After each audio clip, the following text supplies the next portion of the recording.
Hey everybody, welcome back after our long hiatus of the rabbit hole. My name is William and I'm joined with me as always by my friends Kyle Gilroy, Mike Jefferson, and Raymond, always sleeping in McClintock. How's everyone doing today?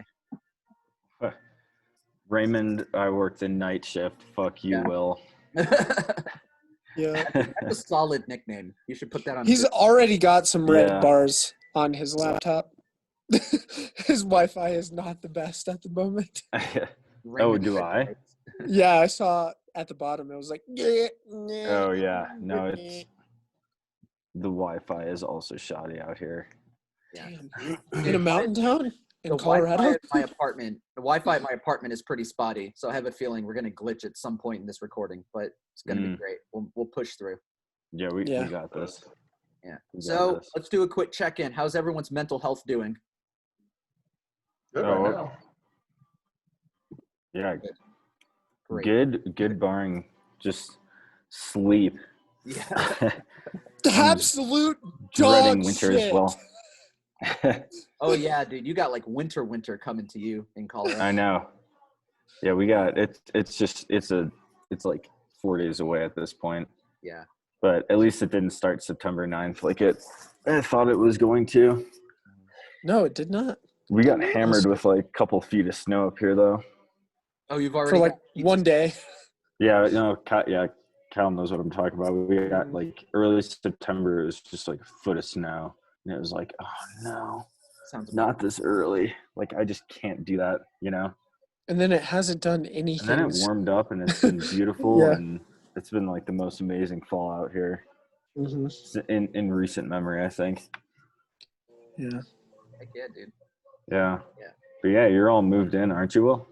Yeah, man. I finally got all the furniture I need. I'm all set up. I'm like settling into Charlotte. Nice. I'm loving it here, man. Mm. Been here for about a month and about 2 weeks because I got here September 1st. You know, I'm not the only one who's relocating his podcast to a different state. Me and Joe Rogan both. Oh my gosh. Dude, that new studio. I know So we're where's not Joe supposed to. Rogan What's that? going? So where's Joe Rogan going? Is that what you said? Joe He's Rogan? out of Texas now. Yeah, he's in Austin. He relocated everything to Austin, Texas. Dude, Hey, I'm so but mad. He Everyone's did. moving to Austin. Yeah. Yeah. He did say Mike Cuomo, or what's his name? Is it Mike Cuomo? Could shoulder press 100-pound dumbbell? Yeah.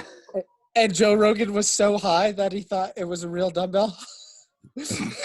So I actually saw that episode. Joe Rogan was like, I don't know, that could be real, man. It might be a thing. And I was like, dude, shut up. Don't be a sellout. Were they actually super stoned that episode? I'm pretty sure, like, you'd have to be to see somebody shoulder pressing and curling a 100-pound dumbbell. Yeah. Ronnie Coleman can't even shoulder press a or at least he could shoulder press a 100-pound dumbbell, but he could not curl a 100-pound dumbbell. Yeah. I don't know many people like maybe a gorilla or a chimpanzee, gorilla. but Yeah. Yeah, maybe somebody at the zoo, but like yeah. Yeah. And he was just doing it Starts all with- nonchalantly. He was His like, name that's got to starts be with real, Huh bro. and ends with Arambe. oh, Yeah. Rest in peace. Peace. Rest in peace. R.I.P. Oh my God. Yeah. R.I.P. So, do you remember what was it? 2016? Is that when that happened? Where Yeah. it was at the height of Harambe? Yep. So I Everything's a fucking conspiracy. I'm Oh, sorry. you think so? They killed Harambe. Dude, humanity's just dealing with the negative karma I'm from just killing saying, Dude, Harambe. thank Nothing has you. been Oh good. my God. Nothing has been good since Harambe died. No, it hasn't. This isn't a coincidence. Like, he was keeping our civilization together.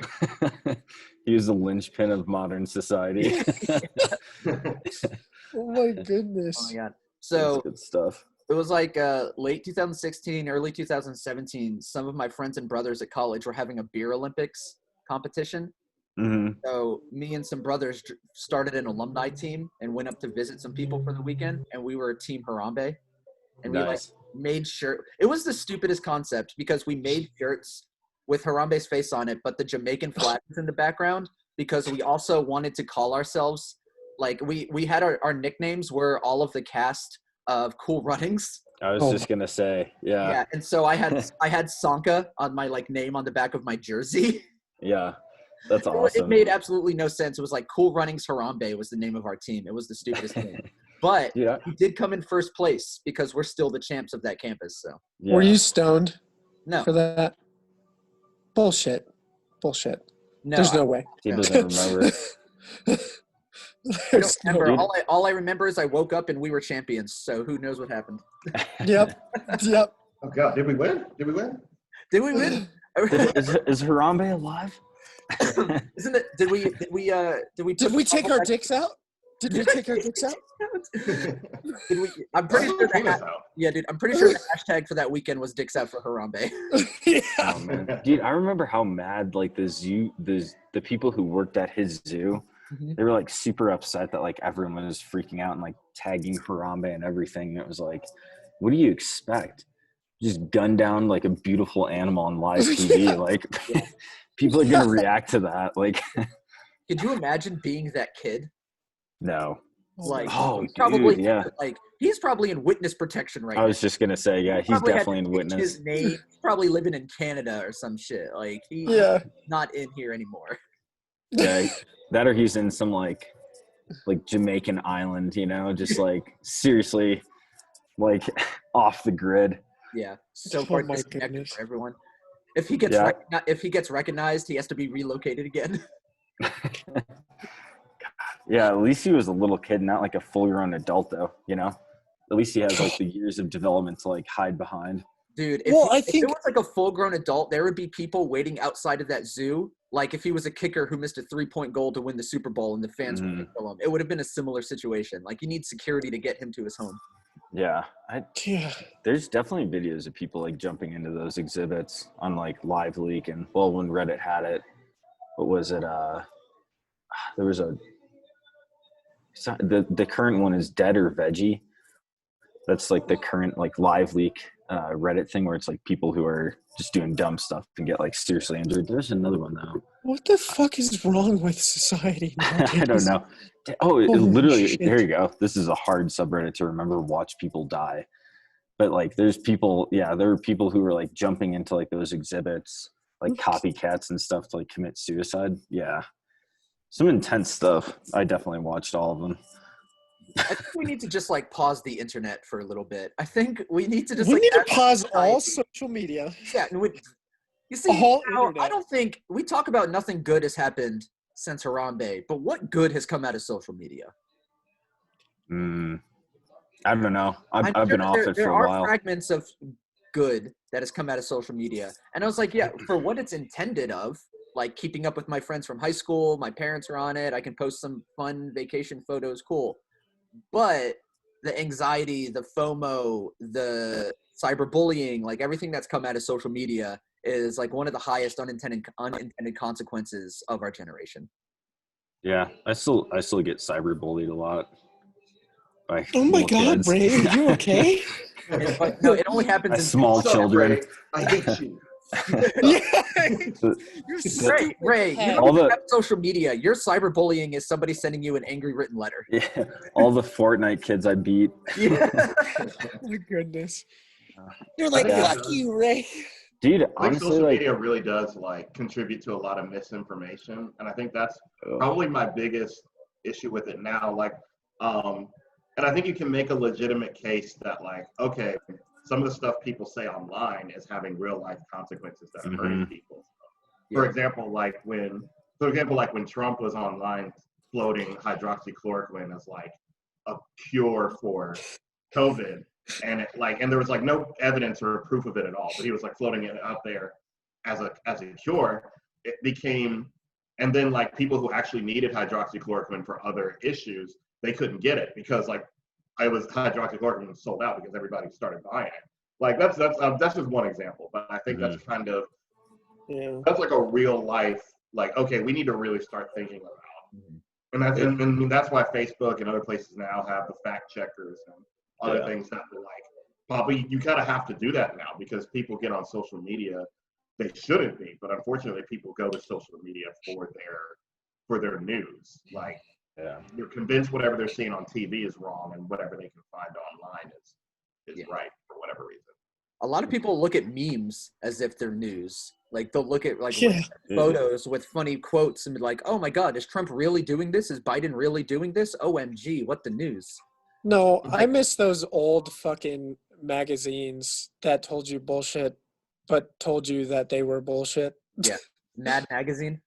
Playboy. Yeah, Mad Magazine, or like, What is what that? were some of the other ones that was like UFO? Like, Oh, Oh, the yeah, tabloid, yeah. tabloid magazine. oh, I Yeah. fucking love those. Yeah. Yeah. Well, The they see- problem is that it's like you've taken tabloids now though, and you've created it so that there's like this illusion of majority, you know? Yeah, Like Yeah. the majority of people believe that like Roswell took place. And it's like, well, there's probably about 20,000 people out there, you know? Yeah. Will included over here. Hey, yeah. we Don't talk never shit went about to the Roswell. moon. All It right. was we conspiracy. never In 1969, we never went to the moon. I Oof. tested that. No, but dude, like flat. Speaking of that, like flat earthers, like is another great example. You Yeah. know, where it's like, how is that a thing? And then it's like you look at the echo chamber nature of like these social media That's exactly like what it is. niches, Uh-huh. and it just it creates this like resonation effect that like makes them seem. It gives them credence to their own like little like ramblings. It's really ass backwards. Yo, and then you go on the internet, and my buddy Bill, who's in his like mid-30s, so you guys got some time. But Never he's got a catch up. daughter who's like 12 or 13, and she goes on YouTube. And did you hear about that Momo thing? Momo. Mm-mm. Yeah, you need to look it up. It's like Oh, this the Momo thing.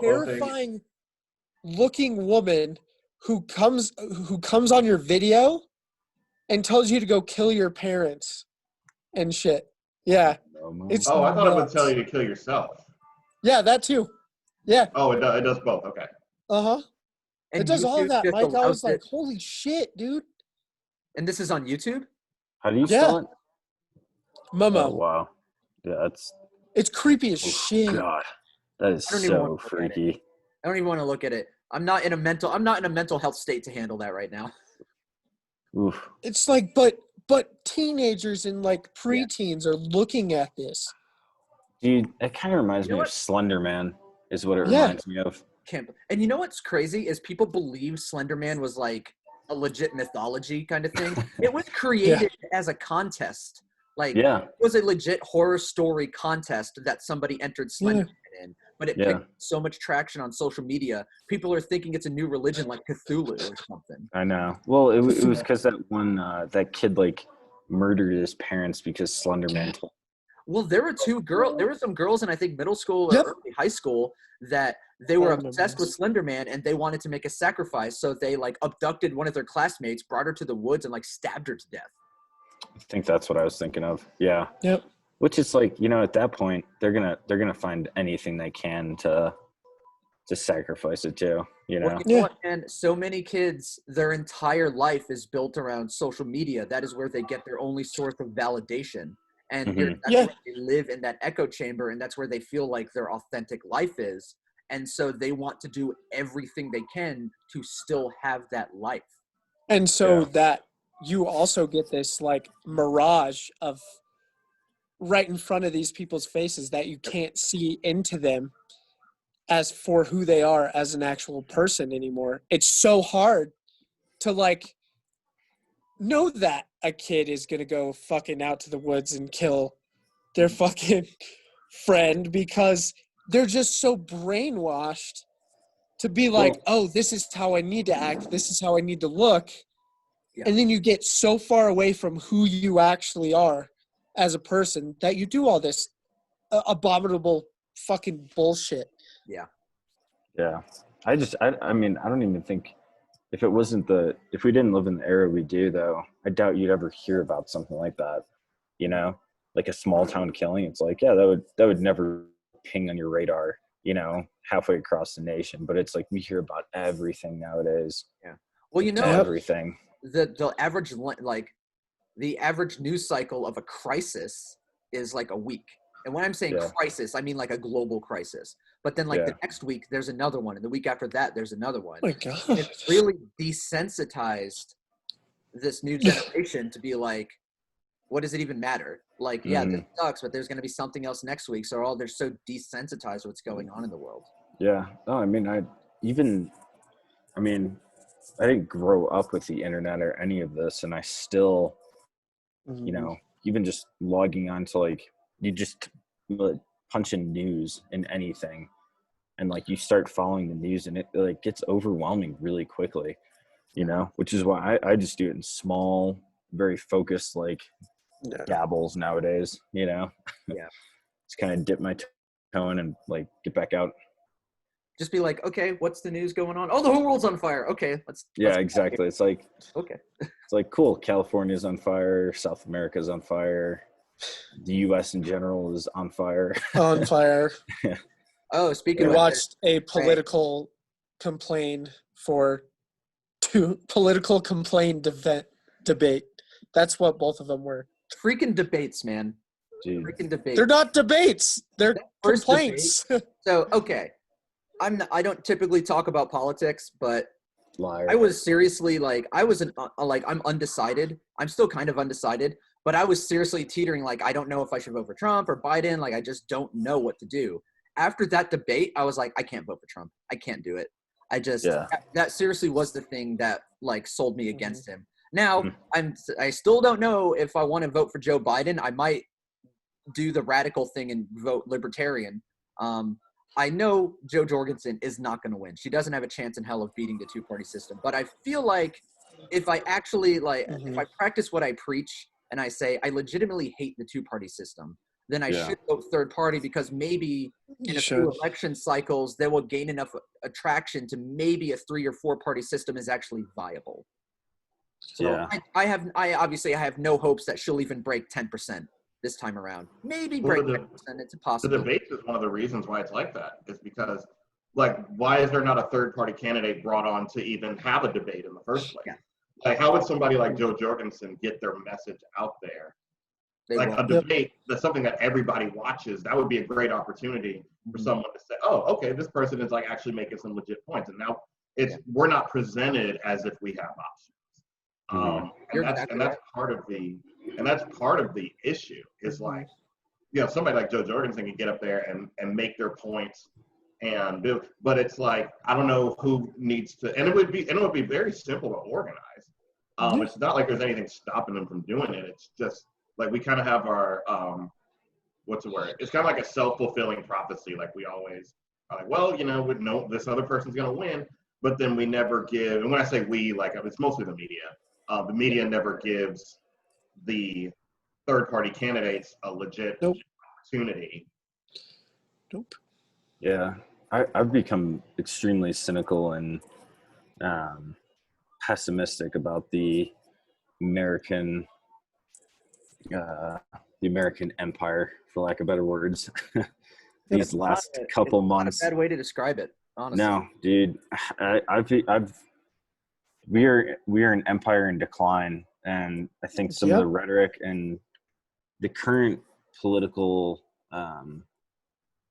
rhetoric and I guess just outward expression via Trump is like a clear sign to a lot of people, not just like, that's not just my opinion, that like, indeed we are slipping down a very steep slope right now. Because that debate was just gross, and I'm the same as you, man. Like, I hate that Biden Harris is first of all, it's not even like, roll back to 2016 when Bernie Sanders like literally had the DNC nomination stolen from him. Like, no one talks about this, that like that whole system is rigged. Like, you're rigged from the beginning. It's not who's popular, it's who's anointed by the party.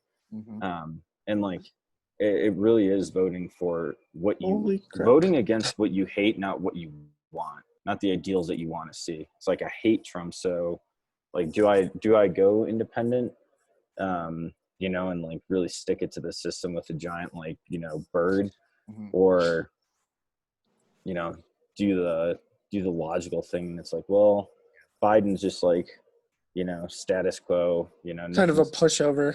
Oh, totally. He's like, nothing's gonna happen under that dude. No, You know? nothing. Nothing. Zero. We're gonna go back to the same old, Yep. And I think sometimes I'm torn on this. Is that like Trump has this like in your face, outward like kind of presence where it's like, yeah, everything this dude's doing and saying. Yep. Whereas like with Biden and like the Clintons, they're doing the same stuff. It's just behind closed doors, Yep. So yeah, I don't know. And But- shit. And I honestly think, and Ray and Mike, everyone, I think it's very much fueled by this echo chamber that has been created on social media too. Like those are the only two people that are being talked about on social media. I have a lot of friends who are kind of extremists, and they'll say things that I don't necessarily agree with, but I refuse to get rid of them because I need that dichotomy in my life. I need to understand both sides of it. They'll constantly share things about Joe Jorgensen, but a lot of my right and left-leaning friends, they'd be like, a vote for Joe is a vote for Trump, or a vote for Joe is a vote for Biden. Like, no, you need to be able to make your own decision. You can't listen to the other side of this rhetoric. If you truly don't like the two-party system, then it is your right, your ability as an American citizen to vote who you think has your best interest in mind. But more than just that, we don't talk enough about local politics. We don't talk enough about governors, mayors, senators who are truly representing us. President doesn't represent you. By any stretch of the imagination, I do not think the president represents me. No matter who is on the ballot, they don't represent me at all. But do you think But the my local office would senator, actually? my local congressman, my mayor, my governor, they're the ones that Yeah. might actually have a chance of representing me. Well, Yeah. see, the problem is though that the only people that they're interested in actually representing are the corporations, and dude, that's why it's like,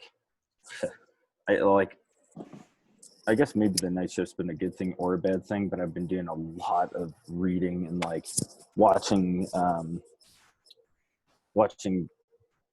specific authors like talk about topics. Like the one guy who I've been really into recently is Chris Hedges. I don't know if any of you are familiar with him. He just had a new book come out, but it's like, it's kind of that I've been stuck on this since I was able to begin voting, but like, does my vote actually matter? And I still I've not heard like a solid argument that my vote does matter. And there was a quote I heard the other day too, and it was if voting actually carried any power, they wouldn't let you do it. There's something similar to that. Yep. Because like that, like a direct democracy is the biggest threat to the power systems that we have in place right now. But the FBI is probably just tapping in right now and like. No, Edward. Ray. Oh, hold on. that's I the got a thing. very ominous knock on Yeah. my door. Hold on. Yeah. I know. That's There's the just thing going to be I've a been dealing G-man that comes behind and just. Choked out. I just get picked up. Yeah. You just see a static screen that's like technical difficulties. It's got like the colored bars. Yeah, Yeah. This is a test of the Ray's a- How we emergency just response. casually joke about abductions by a government power. We're just so Dude. desensitized. No, dude, man, I have to be careful because I could go on a serious you want to Go. talk about a rabbit it. hole? No, man, Jump because in it, I Ray. only have so much time here, so This podcast is called The Rabbit Hole. Go for I know. it. Ray. You Go jump for it. in one. I honestly I need to prepare notes before I go down that rabbit hole though, because you start to sound like a tinfoil hat wearer very quickly. Mhm. You're like, the government, man, Yeah. they control Yeah. everything, but the one okay, But what so if they someone did- who I've been But it's a free country. yeah, Ray. but it It's all is. accepting. Dude, Edward Snowden, that was the springboard into my government overlord kind of view of things, Mhm. because you start seeing what he exposed and how they treated him, and it's like, whoa, what? Again, unpopular opinion. I'm like, that dude's a hero, but most people are, they'd hang me out to dry if I think the Went live local with that. election thing was a really good point, because the president doesn't control nearly as much as people make it seem like he does. Like, for example, when people talk about Trump did criminal justice reform and Trump did this and I'm speaking as someone who, like, when we get to the specifics of like what has Trump done for Black people, when we talk about criminal justice reform or like HBCU funding or all these other stuff, like Trump doesn't write, all that stuff was legislation, and Trump doesn't write legislation. That's Congress. Like, I guess there's this weird idea that because Trump doesn't veto it, then like he gets all the credit for it. I don't know, that's weird. But I mean, if basically the point I try to make to people is if you don't get hung up on the presidential election, like think about Congress. Like, what do you want? I think Congress can affect a lot of stuff that we want. For example, if you want marijuana legalized, like I feel like that's something the majority of the country is on. Like if there's one issue that like people on both sides of the aisle can pretty much agree on, it's that weed should be legal. I think that's a pretty popular, I know, among left-leaning people. And I want to say if you were to go to like Republicans, it would be like 60-40 or something. Because like that. there's money in it. Yeah, it's a popular position on both sides of the aisle, but the president isn't going to do shit for that. Like, if you want, like, you need to, like, you could basically just go and say, okay, well, I'm gonna, I don't care who's president, I'm gonna vote for pro marijuana legislation, or I'm gonna vote for congressmen that support that position, and so that becomes like something that you go for. Yeah. Or, like if Trump gets reelected, but he has a blue Senate and a blue House, then it doesn't really fucking matter that Trump's president. Like he's not gonna be able to do shit. Obama's last 4 years, I want to say the Republicans controlled the House and the Senate. He was able to do nothing. Blocked literally everything he tried to do. So that's something I wish people would just focus on a little bit more instead of getting just hung up on, well, I hate Biden and I hate Trump, so I'm just not going to vote, as if that's the only election that's happening right now. Yeah. I think the presidential election, though, it kind of highlights what's broken with our system. You know what I mean? So I think that's where some of that angst comes from, is that like it's just, it broadcasts in such a loud way at like what is fundamentally wrong with our voting system here in the US, I don't know. Yeah, I think the president should be a very quiet figure within America, and that's kind of getting into that's a very libertarian view where it's like, the states control the majority. And I definitely would say that I lean more towards a libertarian. I'm like a liberal libertarian anarchist, but basically a little bit of everything. Yeah, a little bit of everything. I'm like Bruce Lee, man. I'm just like cherry picking what I like out of like different martial arts. Yeah, I agree with like the Congress and Senate stuff, but where I get hung up is then like you look at the money that like the lobbyists pour into, I guess what you would consider the political market, the political economy, and when you start looking at some of these people and their voting records, and then you tie it to the corporations, and it's like, even if someone runs on something and you're like, yeah, like I believe in Will, like this dude's gonna like, he will represent me. It's like, yeah, but then when like that 200,000 a year's coming in from Exxon, is he really gonna like stay true to his promise to me? And that's where that systemic corruption that we have in America is just it's become laughably apparent to everyone. Yeah, systemic That's why corruption is almost more of an issue than systemic racism that nobody's talking about. Well, I think that's why I think systemic the corruption is the reason that, maybe not the only reason, but I can see what you're piecing together, Ray, because like for a long time these systems are it's a white guys club, it's the old boys club kind of thing that like fuel the machine that keeps the system going.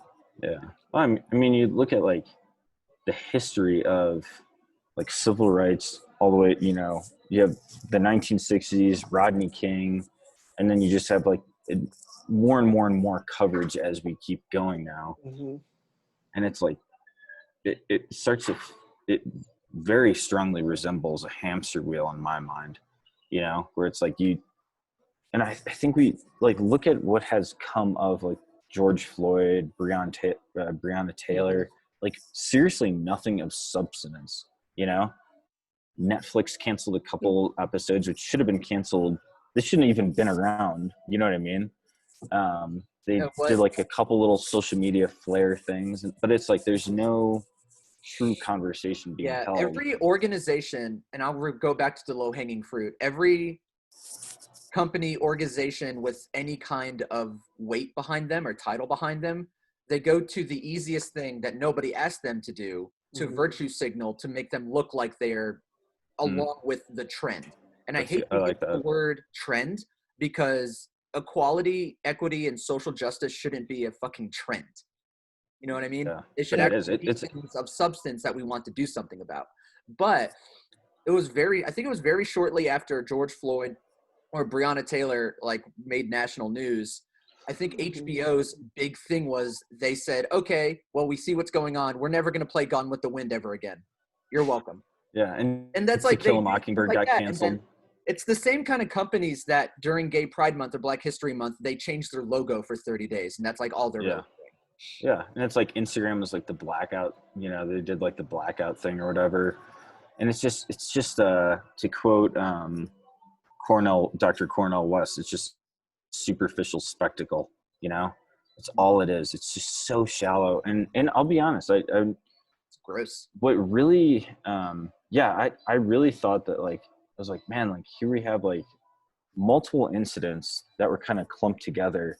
I was like, if there's ever going to be change, it's now. And it's like, so like we have this permanent record of this, like this video, with George Floyd and even, Breonna Taylor, there should be camera footage, like body cam stuff. Like when reports come in and it's like, yeah, the body camera failed. It's like, we don't live in the such truth. bullshit. Yeah. We don't live in the truth. Well, that's the whole thing at the Breonna Taylor case, because what it comes down to is we don't know if the cops actually announced themselves as police going in. Because there are multiple witnesses who say different things. There are some people who say, the cops never announced themselves. We thought it was just some anonymous loud people knocking. But then and one of their neighbors said, no, I definitely heard the cop announce themselves. Yeah. Cops say it, boyfriend says otherwise. Like, we don't know what actually happened in just those 5 And it's creating two sides. Yeah. And it's creating much hate. Think it's about ridiculous. Yeah. Oh no. My thing is, sorry, Ray. No, go for it. Regardless of we know what happened or not, somebody died, and there needs to be accountability. Because if there was somebody else, like if they weren't a cop, if that happened outside of a cop, it wouldn't happen. It would just be flat out murder. But the way the system is set up now with those no-knock warrants, and there was a really good, I think the Washington Post or New York Times has their like documentary series that are now on HBO or Hulu. And I watched the one on Breonna Taylor, and it talks about just how messed up that entire search and seizure was. Like the way they got all 6 of those warrants was like total BS. And they literally had no reason to go to Breonna's apartment because they assumed basically that drugs were being trafficked out of that home. Well, and it's like, what, I go to bed and I think it was at midnight or like 2 a.m. It was one of the two, someone starts pounding on my door and saying police, like randomly, and there's no like lights and sirens or anything. Like, you better believe that I'm going to go into like self-defense mode. Yeah. Like, I don't care who you're claiming to be, if I can't see you and it's like the middle of the night like that, that's sketchy as hell, I don't blame them for pulling a gun. I'd be doing the same thing, So I don't know. I have talked to people that do believe that cops can't be held, that cops should not be held responsible if an innocent person dies in like their line of work. Like, I have talked to people that believe that, which I guess is maybe like where the core disagreement is. I don't know. That's like a level of bootlicking that I'm just like, wow. I have a hard time believing anybody that says that if the person that was affected was like someone they cared about, they'd just be like, oh, cops are just doing their job. They shot my mom in the face. Like, Yeah. whatever. I don't know. That just seems really disingenuous to me. But regardless, yeah, I think the conversation surrounding Breonna Taylor shifted to like all this other stuff that really doesn't matter. And like Will said, we need to get to, at the end of the day, somebody died that wasn't doing anything wrong.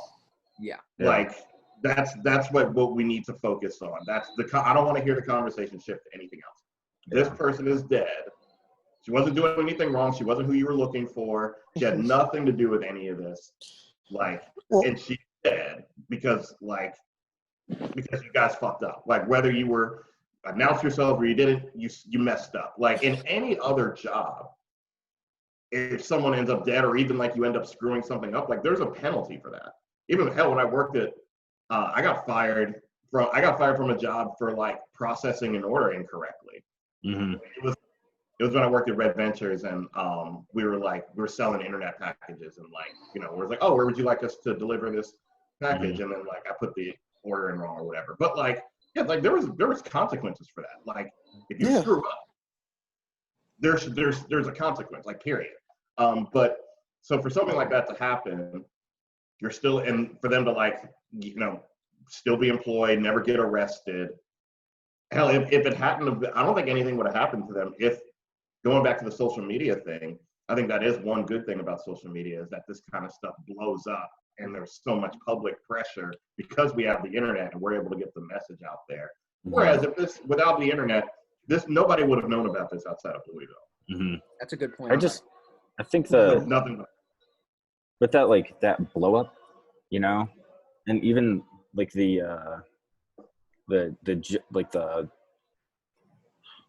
what is the, like that kind of mob mentality that is derived from like these explosions on social media.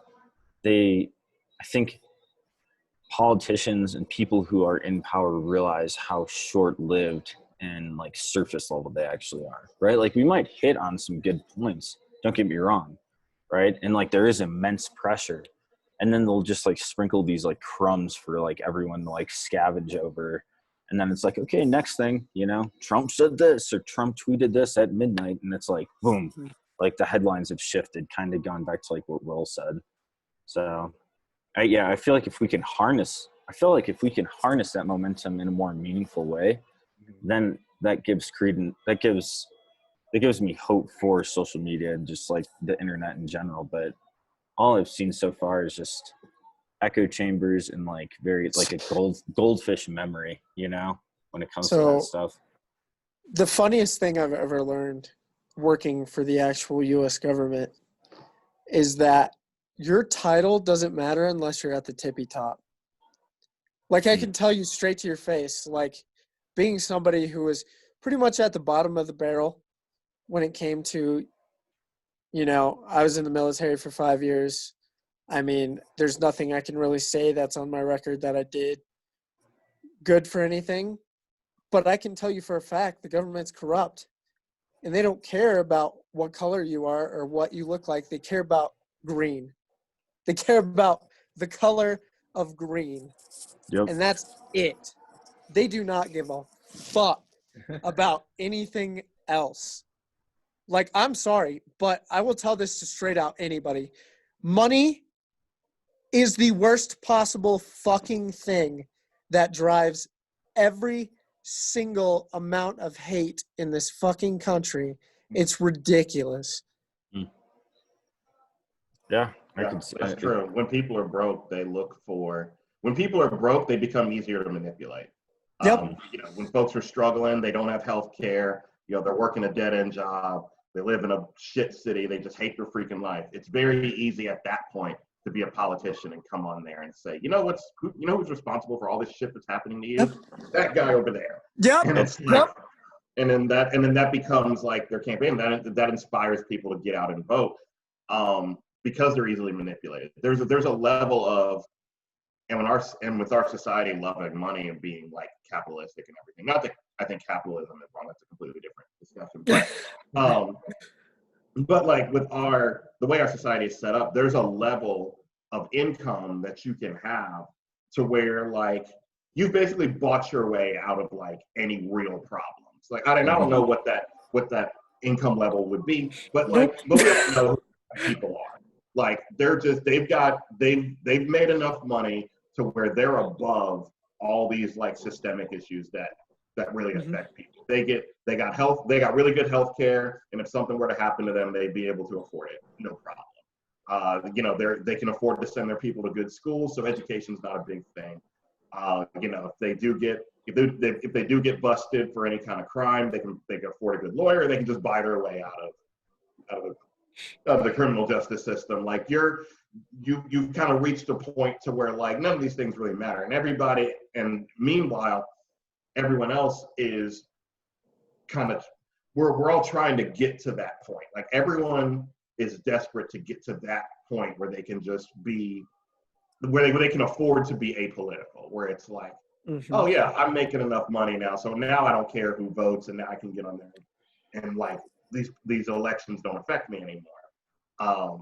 But in the meantime, the reality is a lot of us are going at each other's throats over issues that, in reality, and I can't remember who said this, but I mean, which one of you guys said this before? But basically, like, yeah, politicians' job isn't really to make stuff better for people because then they'd be out of work. Like they're really what they're here to do is kind of continue to kind of just stir the pot and continue to inspire you to vote based out of fear of the other, or continue to take advantage of you and your lack of socioeconomic power. Yeah. Yep.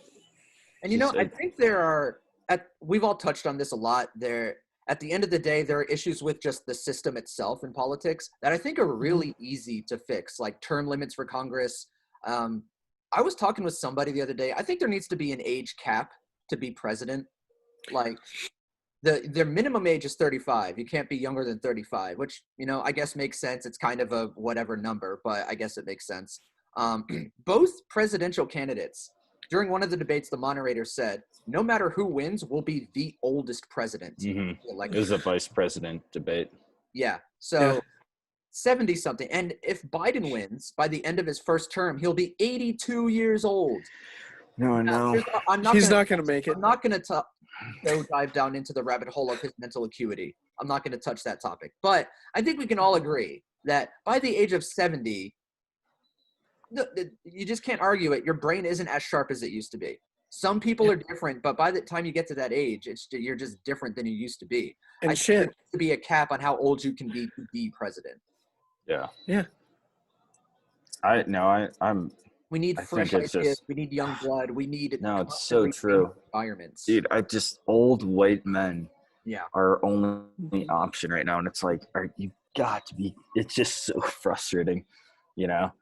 Yeah. And I mean, I would, you're not pointing out Biden because I think he's made more obvious blunders, you know, with his mental acuity. But then you look at some of Trump's tweets and stuff, and it's like, dude, this guy's got our nuke codes.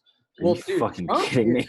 Like textbook narcissism, and at its highest level. And like the way he talks and boasts, and like I read some article the other day that even his kids are like, we might need to have an intervention for him because he wasn't like this before he got elected. Like what has been going on since he got elected is just fueling his own ego. Yeah. He thinks he's king shit of fuck mountain. Well, it's easy shit to say that Harris is only the VP because she wants Biden to die so she can take over. Both Pence, like, Pence has got to be like. It was apparent I do not want Pence in the vice presidential debate. It freaking scares me. No, Pence is a scary dude. And honestly, with Trump getting COVID too, it's like, he might not die from this initial bout, which is honestly like, if Trump, who does cocaine, is 74 and obese, can survive COVID, like I am officially over being concerned. Like, thank you. You know what I mean? You. I'm like, I think I'm done. And then they'll say it's a medical miracle because there's money in that as well. Yeah. No, I'd heard I a mean, conspiracy that Trump was faking having COVID in the first place I heard that so too. that he could the Yeah. grand master plan was for him to come back like 2 weeks later and claim that like he was cured by like hydroxychloroquine or some Yep. other thing. So then, and now he could like sell it and be like, yeah, Yeah. everybody just go buy hydroxychloroquine and we can like pressure everybody to open the country back up again. yeah. And yeah, that's I'd heard that. I don't think that's true. I just Yeah, I see. I definitely. I thought that was a valid concern at first, and then I saw that video of him trying to breathe when he was just standing still, and I was like, "You can't fake that look." You know, that was like a. He's like not that good an actor. You could see the panic in his face. You know, like Yeah. I saw shoulders were Trump in Home Alone rising. too. He's not Well, that he's good an fucking actor. 70 years old as well. We forget 74. that. He's fucking 74. 74. 40. Yeah. Too old. So He's yeah. gonna have Too old to issues. be president.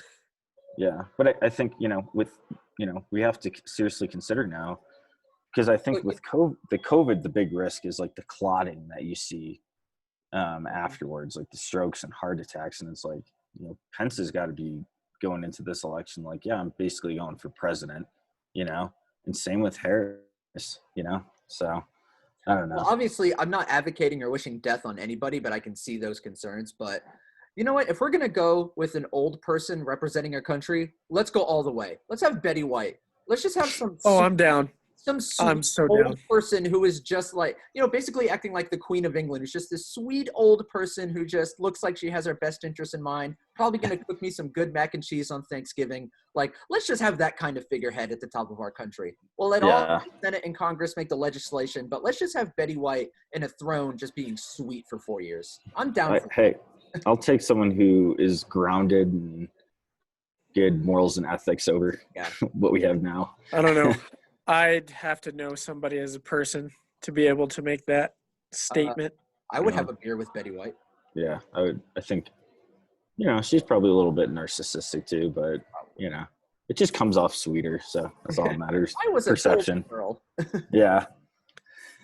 that would I be kind was- of heartbreaking if you met up with Betty White and found out she was like a really horrible person. Just like first couple sentences just cuts you down at the knees.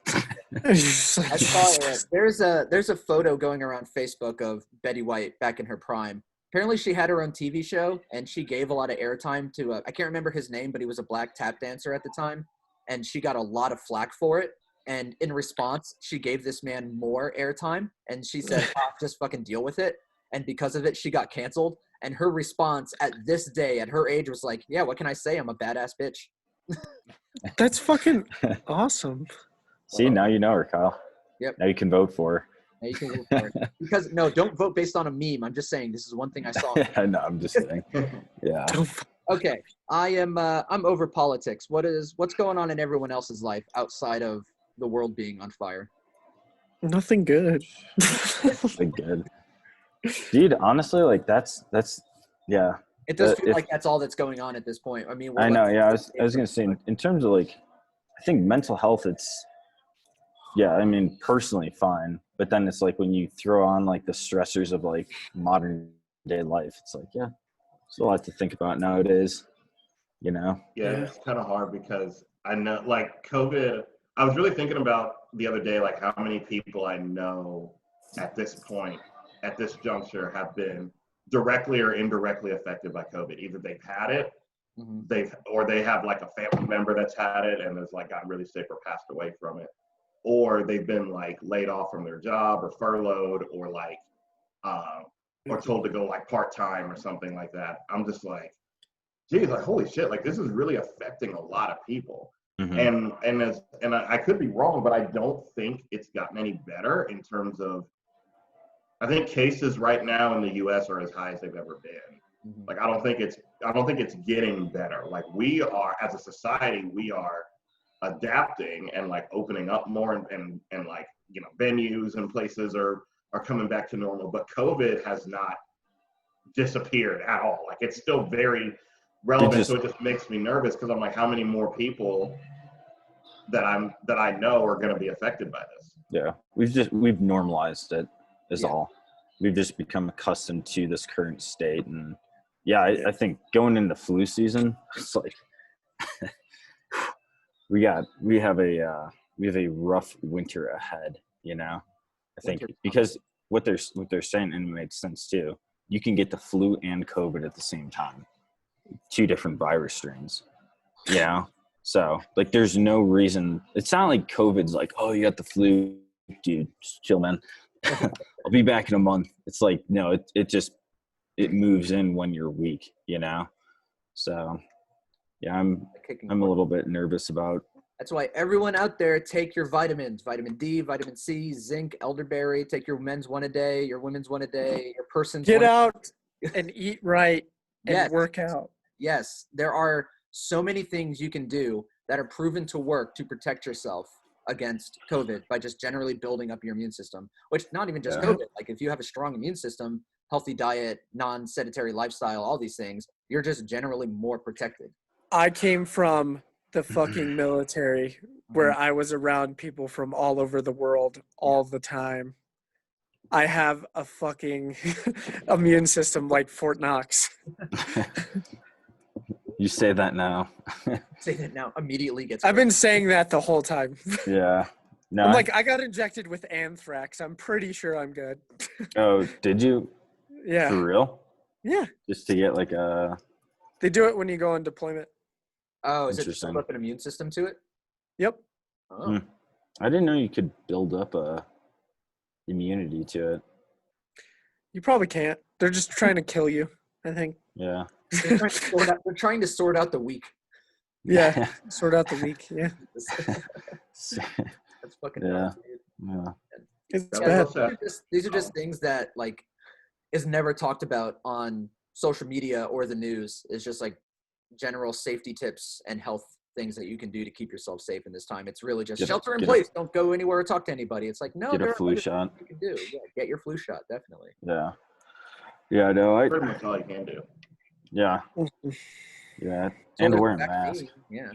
But apparently there's high hopes for a vaccine. There's apparently 3 different companies that are in late stage trials. So Hey, I mean, whatever the hell they gave Trump, he's got to be doing something because he's still standing. So, Yeah.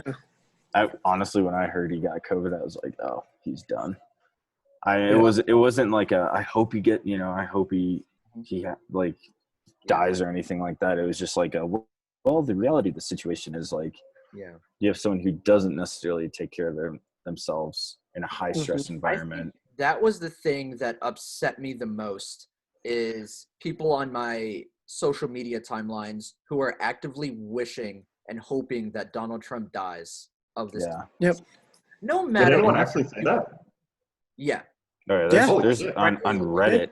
Yeah, there are Reddit, a it lot of was like- people were like, I really hope he dies from COVID. Maybe some people weren't like directly saying it, but a lot of the memes and sly comments that are like, they would be very happy if Donald Trump died from this.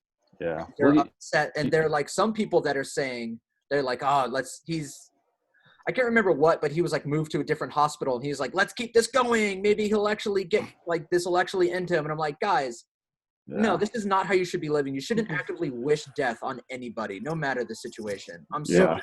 Like, no matter what you think of Trump, don't actively wish death on him. That's gross. Yeah. This is like, that's so gross. Well, yeah. It's our culture. Yeah, I understand I understand not wishing the guy well or not going out of your way to be like, oh my God, I'm praying for Trump. But that's a different position than going out of your way to be like, yeah, I hope this guy dies. Yeah. Well, and I think that's how a lot of people I know took that. Because I said that publicly on my Facebook page. I was like, guys, you don't wish death on anybody. Like, that's, to me, there has to be tact at some point. Like, you have to have just have a little bit of tact, and like, okay, and then some people took that as and a lot of people took that as like, oh, so like I shouldn't feel bad for like not wishing him well or whatever. And I'm like, no. If you just want to be silent, Yeah, that's fine. that's different. That's okay. I'm not You could against be that. you could be indifferent. You could be no one or the other about him having COVID. Like, everyone gets that way about everything. But to go, like you said, like, to go out of your way to hope and like to try to hope that this man dies because of COVID for some sadistic reason. I mean, come on, man. Well, and that, the left is doing the same thing the right is doing then too. Yeah. You know, so it's like, you Yeah, know, an eye for an eye leaves the whole world blind. Ray, you No. got to a good point. Like, Yes. we got to stop being like, oh, this is the left doing this, when it's just another fucking shitty person. Yeah. That's all it is. Yeah. They're just It's true. bad people Well, that wish death on others. I would Just say, bad people. no, I do agree with you. I doubt you're going to get like a Republican or a conservative who's actively wishing, you know what I mean? Like it seemed to Yeah. generally come from like the left. So Yeah, but I will say this does tend to happen on both sides. So if COVID had happened in Obama's presidency and Obama got COVID, there probably would. But you see, what I'm talking about is there are extremists on both sides. So the left extremists are probably saying, yeah, fucking, I hope Trump dies of this. While if it was the roles were reversed and this was 8 years ago and it was Obama dealing with COVID and he got COVID, there would be extremists on the right who are saying, good, let him die.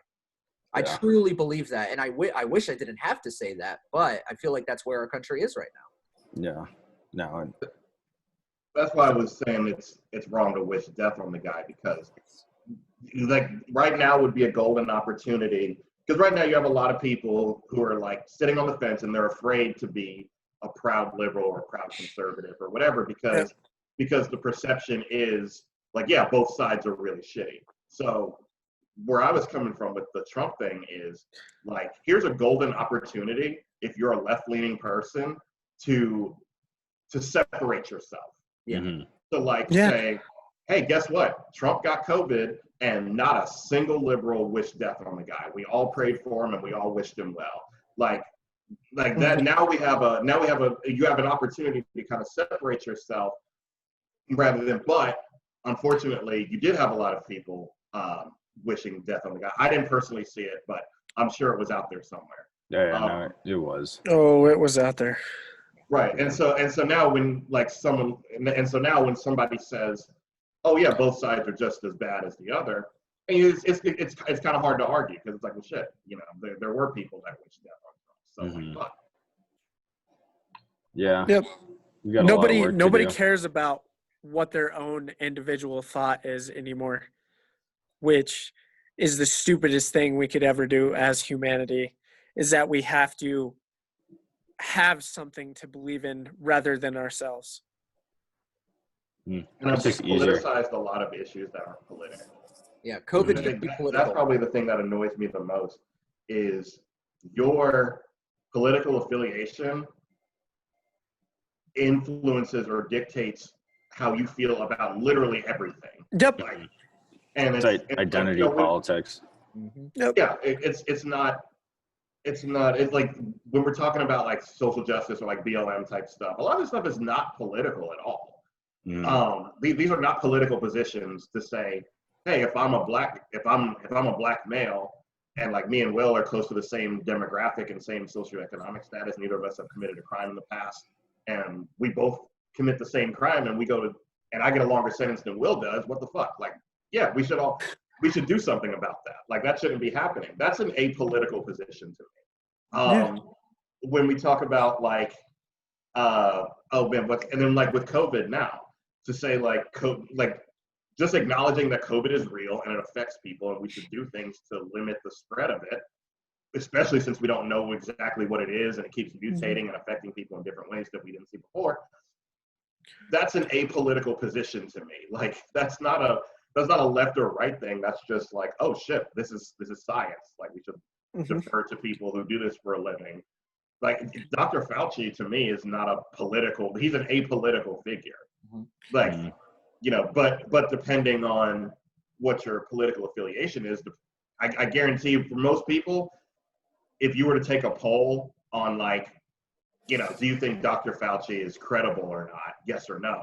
And then you were to ask those people their political affiliation, I guarantee you'd see a direct correlation between the two.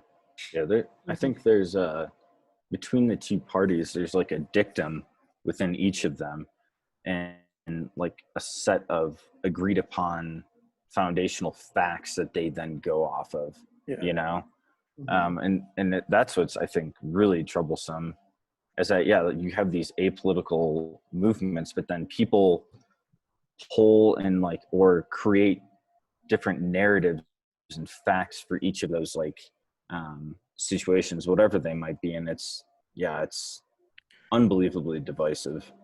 So, yeah. But hey, I have to get rolling. All right. I definitely pushed the time here a little bit. But I couldn't help happens. it. Yeah. Yeah. Well, it was good to talk to you, right? Yeah, Yeah, no, it right. was. I definitely am more Good to see awake you. right now. The Uh, rabbit hole did its job. Yeah, dude. Kyle, Mike, do you guys want to hang out for a little bit longer, or do you have to head out too? Yeah, I got nowhere to be for another hour or so. All right, Okay. cool. Yeah, I don't have shit to do until 10. Oh, as he leaves. So I got a As few he more leaves. minutes. All right. Well, Well, we'll cool. keep the conversation going for you, Ray. But you have fun with your 14er. Hope you don't pass. Oh, thanks, man. Yeah. Yeah, hopefully I get past 10,000 feet. Get a little nappy thing. Yeah, get a nappy nap. Nappy. Get nappy nap. Yeah, nappy. All right, I'll see you guys. All Later, right, dude. see you. Oh man. Oh, thank God that guy's gone. God, I hate him. Oh, right? Now we can Holy talk shit about shit. Now we can finally talk shit about him. No, I'm just kidding. Oh my Go god. cyberbully him. We can cyberbully him. God, shit. Oh, that's so funny. Uh, Oh my God. So you know what, Mike? I want to Mhm. ask you about your job for a second because Yeah. Kyle before. Oh, thank you. I Yeah. was just about to ask Mike too. Yeah. So before you hopped on this, Kyle was saying that in one of the halls I used to work in actually, there's an entire floor that's just the quarantine floor. mhm. There's probably about 5 or 6 students that when they get sick or COVID or something like that, they have to quarantine on there. Is Wilmington doing anything like that? And if so, how has that been working out from the administrative side? Yeah, sure. So fortunately, we have an old residence hall that we were originally not planning on using. It was just going to be like an old hall. We've opened up some new ones. Like it's done. We don't really have use for it. We're just gonna tear it down here in a little bit. Fortunately, that became like our quarantine housing. So now we have an entire residence hall dedicated to just sending kids there if they've been Yeah. exposed or if they've tested positive. So basically, the way it works is if you've been exposed, you call the health center. Health center like hears you out, and if they feel like you might be at risk, they send you down to the quarantine housing. You get a test, but you wait there until your test results come out. Yeah. And then they tell you to quarantine for X amount of days, and then they let you go. What's confusing a lot of people, when I say people, I mean residents, is they'll be like, "Oh, my roommate tested positive for COVID 2 days ago. Why is he allowed back in our apartment?" And what I think what people are missing is like it's not when you got your positive test. Yeah. It's when we think you were exposed. So if we thought you were exposed 10 days ago and we tested you and we sent you to quarantine 10 days ago, that's where the clock starts ticking. Right? You might have gotten your test and your test might have, and with us just awaiting your test results, it'll come back maybe 8 days, a week later, and it's like, oh yeah, you were COVID positive, but you originally contracted it a few like way back here. So that's where a lot of people just get confused. But no, to answer your question, yeah, that's kind of how we've been handling it. All right, Mike. I got a really touchy thing to talk to you about. Okay. Okay. Because I feel like if we're not going to be able to talk about this kind of shit, America's going nowhere and the fucking school systems aren't going nowhere. So I was labeled as a racist like fucking Thursday, basically. Oh, so very recently, like within the past 48 to 72 hours. Yeah. Yes. Okay. He tested positive for racism. I tested positive for racism. Yeah. So basically, the whole thing that went down is that two white men and a Hispanic American man, we were all talking about politics. Okay. And they brought up the Black Lives Matter movement. And I was like, I'm not going to talk about anything I don't know about. I've never been black in my entire life. Mhm. And the only thing I can say is what I've heard from my black friends. Mhm. And I'm like, there's nothing that I'm going to have an opinion on that's going to have the amount of push and the amount of power that a black person talking about their movement has. Okay. Yeah, I get what you're saying. So I was like, I'm not going to speak for people because I think that's the whole issue that's resonating, is that people that don't know anything about what they're talking about are trying to push a movement that they've never had to come with these issues that you're facing that I'm not. Right. And so I told them this, and I was like, and the media portrays it as a cult, and that's it. That's like all I got is what the media tells me. I'm like, I've never been in it. I've never had a chance to be black in my entire life. And I'm like, so that gives me no presence. And then they said, because you're not advocating for it, you are now a racist. Okay. I get where yeah, okay. I know where this is going. So Yeah. yeah, so basically the idea is, and this is kind of where we are as a society now, is that complacency is just as bad as people who are actively, like, what's the word I'm looking for? Explicitly racist. Like, you got those folks. You got the folks that are like, oh yeah, that guy hates black people. Like, no question about it. Yeah. Yeah. Like, there's those people, right? And then there's the other folks who like kind of aid and abet it. You know, they don't necessarily like do anything. They just kind of sit back and like, oh well, you know, this isn't my problem, so I'm not going to say anything. And I think that's where it comes from.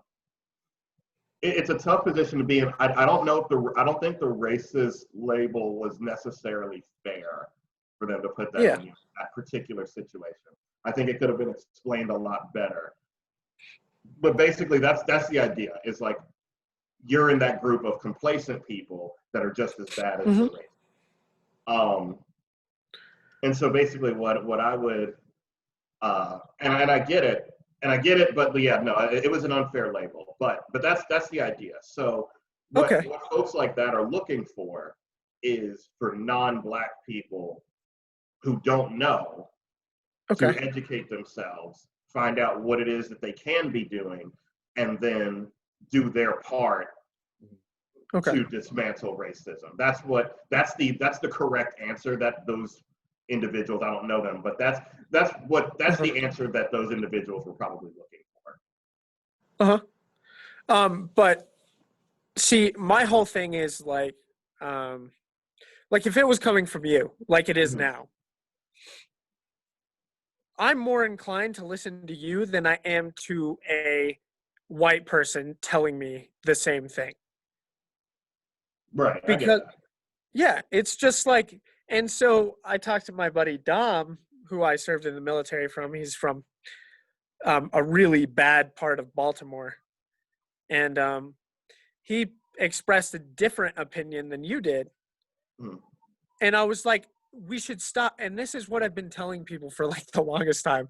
I'm like, we should stop giving so much generic reason based specifically on the group that somebody decides to associate with. It needs to be, no, you have an opinion. You have a right to that opinion.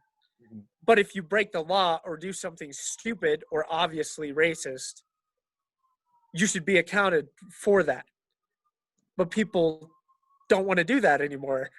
And I'm like, okay, if one of my friends from a different culture, a different race asked me, and they were like, hey, you should do something about this, I'd be like, yes. Like, if you're asking me for help, just as a person to person, I'm going to help you. And then this goes back to the underlying cause, because everybody has always told me, they're like, you try to help too much and you care too much for people. And I'm like, when did that become a problem? I'm like, I don't hurt anybody. I don't try to hurt anybody. And I take everybody's opinion and everybody's where they're from, where they're going in life to heart. It's not like I'm actively going out here and like, I believe that, Mike, I'm not being complacent. I'm trying to push forward something that's going to accept all the injustices of all people that have been going through shit their entire life. Mhm. Like, fuck, unjust and unfairness, if you're pushing it on other people all the time, it's never going to get fixed. But if you're really looking at it from a standpoint of like, this is another human being, judge them based on that rather than what they fucking look like or what. No, it's what you've gone through. It's not what you look like. Mhm. And that was like the biggest shot in the face because I'm like, okay. And then you got to take your own personal opinion into the matter. And it's like, I was doing cocaine with the guy who said he was a part of the Mexican mafia when I was like 13, 14 years old. Mhm. And then I was also smoking weed with my black friend from Baton Rouge, Louisiana when I was fucking 11, 12 years old. Mhm. And then I went to, like I said earlier, one of the most diverse cultures there is, which is the military. Like, and you're sitting here telling me how to, as a white person, telling another white person how I should feel about another race? Like, no, shut up. Like, I'm not going to take anything you say and be like, go, like, I just don't understand how this white person was able to speak for another group they literally have had nothing to do with ever in their entire life. Yeah, it's a where I think where we're getting a lot of, I guess, confusion is something like BLM unfortunately can't get a lot of traction if it's only black people doing it. There's just not enough. There's just not enough black people and not enough influence to have the kind of changes that we need and that we're looking to see. So you need white people. You need white people on board. You need well, I shouldn't say white. Anybody who's not black. You need non-black people on board with it. You need non-black people educating other non-black people in spaces where, because the other thing that becomes exhausting is it's like, okay, I'm like the one black person and now I have to educate every non-black person ever on racism. Like that becomes exhausting after a while. So what we do, and I do think that non-black people need to be educating other non-black people on this kind of stuff. However, I think what you have is, I think what you're seeing is like, you'll see like white people do like 20 minutes of research on racism and how they feel qualified to educate everybody. And I'm like, you don't know what the fuck you're talking about. There's no way you can understand an issue as complex and deep as systemic racism in 20 minutes. There's no way. Because that's when you get that kind of person who is like, well, I did my 20 minutes of research. Holy know everything. crap. But that person tends to be the one who throws out the racism word. Be like, I've done my 20 minutes of research. You're now racist for not doing that. Or, yeah, I will totally agree with you, Mike. Oh that my word God. racism, this is why it's so complicated. Like, yes, we need our space for white people and, other non-black people to leverage their privilege to get this movement moving forward. Totally get that, totally see that. And it is unfair for that person to call another white person racist for not getting on board when it's simply either a lack of information or I haven't walked a mile in their shoes. And even if you say that, you don't have to walk a mile in someone's shoes to read a book. Yeah. That's where or the talk to somebody. Exactly. Just to like, holy shit. This is where I like, go back to my hyperbole analogy. We always just throw out the word racism because it just sticks to the wall so easily. And then honestly, like Kyle, I don't know if you feel comfortable sharing the rest of that story, but I do. How your supervisor treated you was super unfair, incredibly unfair. Oh, sorry, I didn't know there was another layer to this story. I should let you finish. No, there was just there's a lot of crap, and it's like no matter what I said, because I brought up all these stories and all these personal accounts of like all my friends of different cultures. And that's the opinions I have of their side of the story. It's not mine. I'm not going to say something for them. I'm going to say something with them or from prior knowledge about what they said. Mhm. It's not trying to push an agenda, but there was like nothing I could do because it was all hearsay. And it was like, well, we got this from what this person said. And that you're an issue, basically, and that basically gave me no chance to explain myself when my past doesn't matter. I was freaking, I've probably seen, like, I'm not even gonna lie, I've been around more culture than she probably has in her entire life. Mhm. Yeah, 100%. In 5 years. This In person's- 5 years. This person's never left Gunnison, so I know who you're talking about. Yeah. Like, in 5 years, I know more from personal accounts and personal experience about other cultures than you know. Mhm. Like, there's no fucking way I should have been brought into this, especially when a black person never called me out for this shit. Mhm. Yeah, and I think what you unfortunately fell into is if you are like very pro BLM, very pro black, or you just are a black person or whatever, Yeah. your position in terms of like, hey, I'm a white guy, I don't know anything about this, you know, I'm Yeah. neutral. That position is almost indistinguishable from what an actual racist Mhm. might say. So it doesn't necessarily make you racist, but like somebody who is racist would hold that same position. And so it's really hard to Yeah. tell. Mhm. So, and I think that's what you kind of are, I think that's what you kind of fell into is like, this is a Yeah. position that a racist would take. Okay. It doesn't necessarily make you a Okay. racist, but Yeah. this is like, you're kind of on the surface, it's like, man, I really can't tell. It's like when you see two snakes and you can't tell which one is poisonous or not. Yeah. But you know, it's like, oh shit, I don't know. They both kind of move the same. I'm not really sure. I think that's kind of what you fell into. I'm not saying it's fair. I'm just saying this is. Yeah, and then I explained. I just talked to one of my friends, and he literally said, he's like, I'd like to wake up one day and not be judged by the color of my skin. And I'm like, that's what I'm fighting for. Mhm. I'm like, I don't pretend to know anything that I've not gone through myself. Yeah. Because that's the only thing we have at the end of the day.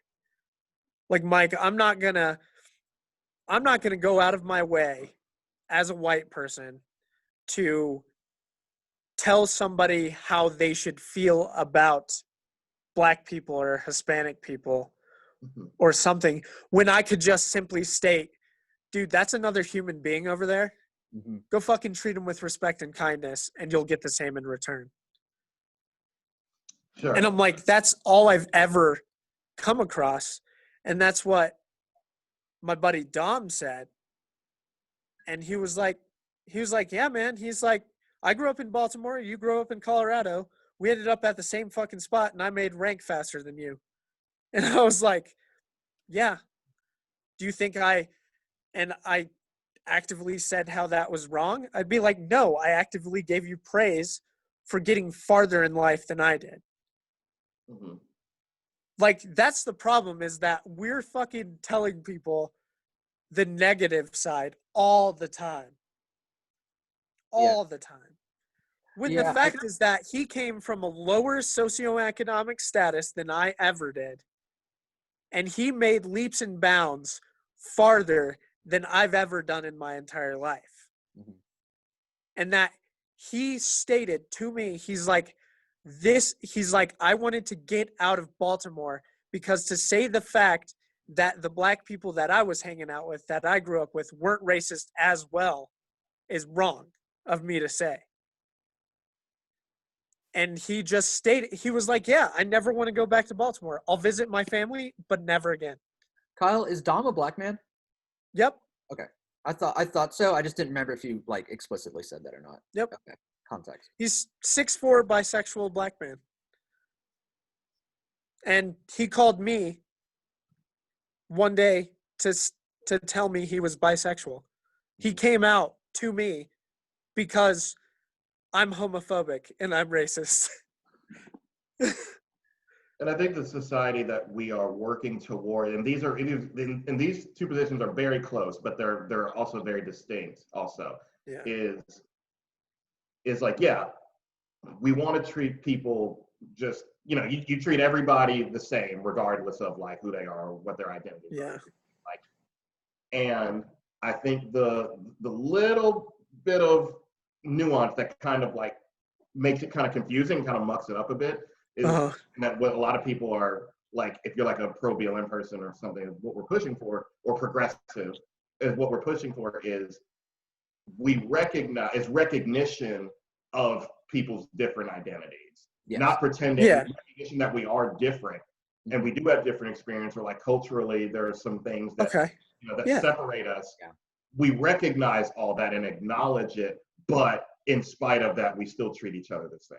That's like the little bit of nuance that I think we're missing, and that we're trying to get people to understand, but a lot of people do a really, really bad job. Yeah, and I think eliminating color blindness, Yeah. as well-intentioned as saying I don't see color is, because you know what, when you hear that, I get where you're coming from, I get what you're saying, and you're trying to have an even playing field. I see you as a human being and nothing else, and I will treat all human beings the way I want to be treated.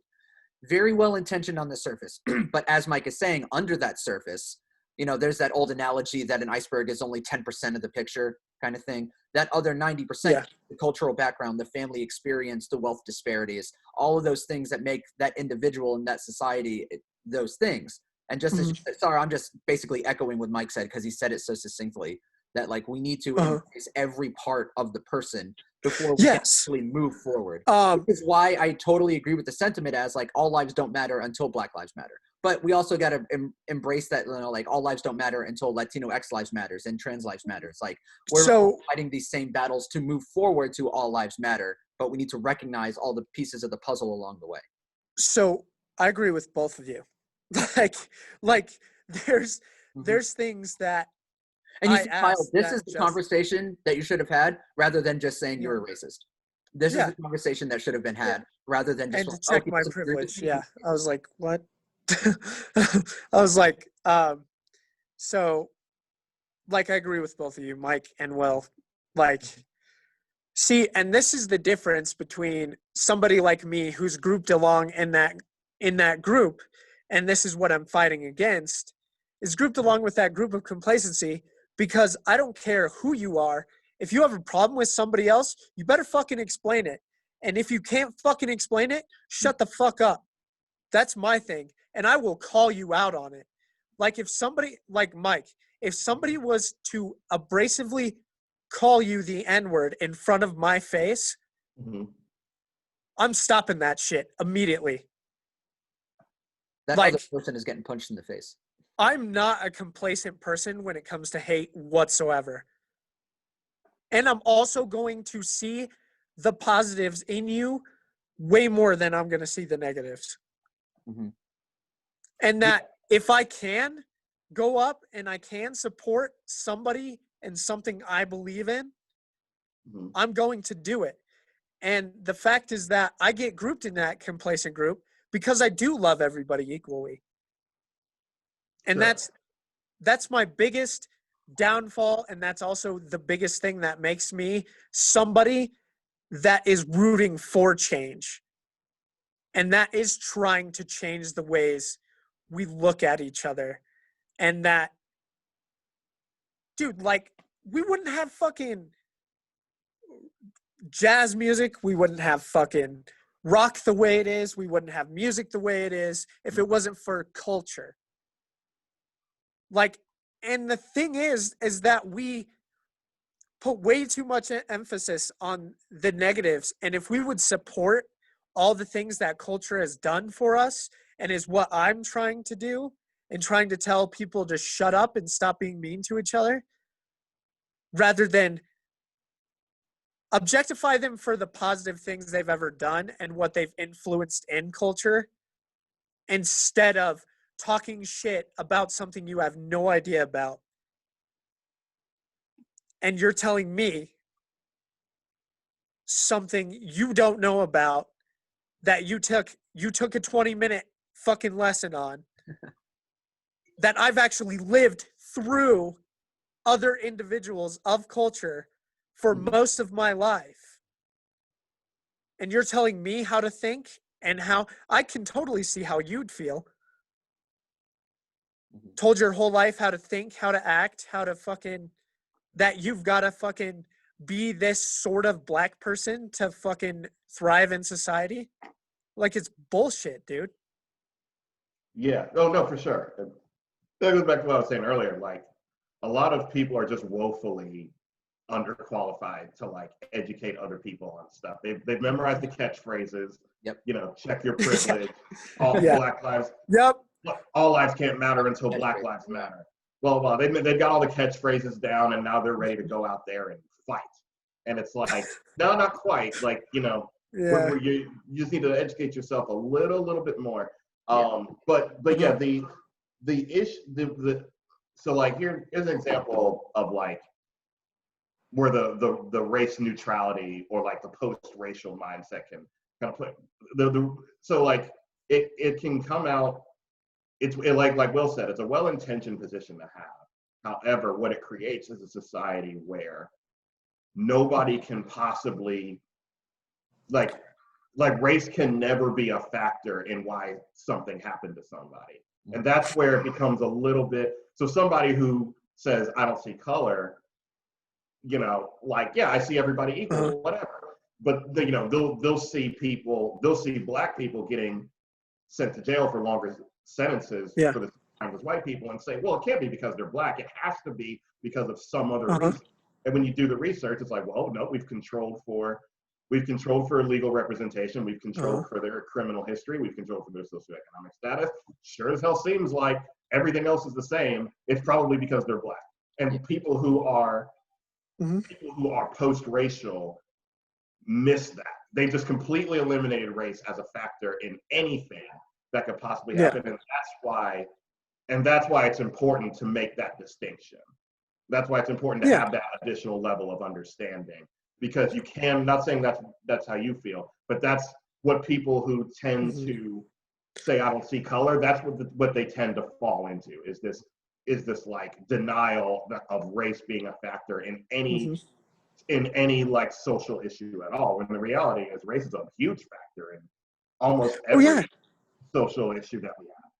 And this is what I was trying to say, but I was put so much in the corner that I wasn't able to speak for myself. Yeah, sure. I get that. And one of my firm core beliefs that I just stated is that I'm like, from what I've seen in culture and from what of my friends have told me, is they're like, dude, I have to be a certain type of Black person to make it in the world, in a white man's world. And I'm like, dude, I get that. Because I'm like, I had a bunch of friends, white friends, tell me growing up, they were like, man, that person's too Black, or that person's too fucking whatever. And I would be the person, I'm the least complacent person when it comes to hate. And I freaking told them, I was like, dude, you don't shut up. I'm either telling somebody or I'm doing something about it. Because I'm like, the color of their skin literally does matter. And I'm like, they're another human being as well. And you're picking on them for something, because they're Black. I'm like, do you not see what's wrong with that? Like, you are literally picking on them because they're Black. And I'm like, that's the only thing you've got going on that you've got an explanation for. And I'm like, that's the shit I'm trying to stop. Yeah, a lot of people don't, and a lot of folks don't even realize that they're doing it. This is why like implicit bias training is like trending everywhere. Why people are like trying to get folks to do it, even though I personally don't think it helps that much. But I mean, it at least gets people to understand the concept of, yeah, I'm not explicitly racist. Like I'm not conscious of the, like you might be making assumptions, and you might be making assumptions about somebody because of their color or their sexuality or their gender expression or whatever, and not realizing that you're doing it. That is something a lot of people experience, and all of us fall victim of that. Everything, I don't care who you are, everybody has made an unfair assumption about somebody based on some part of their identity, whether they're Christian or their political affiliation, or their skin color, their height, like something. You've made an unfair assumption about somebody based on their identity. All of us need to get better at understanding that. Like it's and I think, so basically what you're saying is, a lot of people don't realize that. A lot of people struggle with that. It's like, oh man, in their minds, because in their minds they see everybody as equal, but the reality is like, we just don't. The reality is it's okay to say, shit, I think I did kind of unfairly judge that person based on this one thing. I can do better next time. Like it's okay to say that. We all, and we don't get enough credit for like doing that though in our own heads, because nobody can actually tell what's in your head. So everybody focuses on that one negative thing that they did, and not the thing that you just said, that you were like, yeah, like that growth mindset. That's like, oh yeah, I'm trying. I've realized that was an issue. Now I'm going to verbalize it and believe it. And it's up for interpretation at that point. And if you assume what the fuck I'm thinking, I'm sorry, but you're the problem. And it's like, I'm never going to, whatever you say to me, I'm going to believe. If you want to tell me that I am being this, you better have representation of what I've said and what I believe and what my core values are, or I'm going to tell you like it is. And I fought against what they were saying to me. I was like, first of all, I was like, I'm not going to let you justify what you're saying when you're telling me to do all the things that you're not doing yourself. I'm like, you're telling me to be more versed in culture and stuff. Be like, yeah, you grew up. I literally was like, I've been around more culture than you ever have in your life. And I'm like,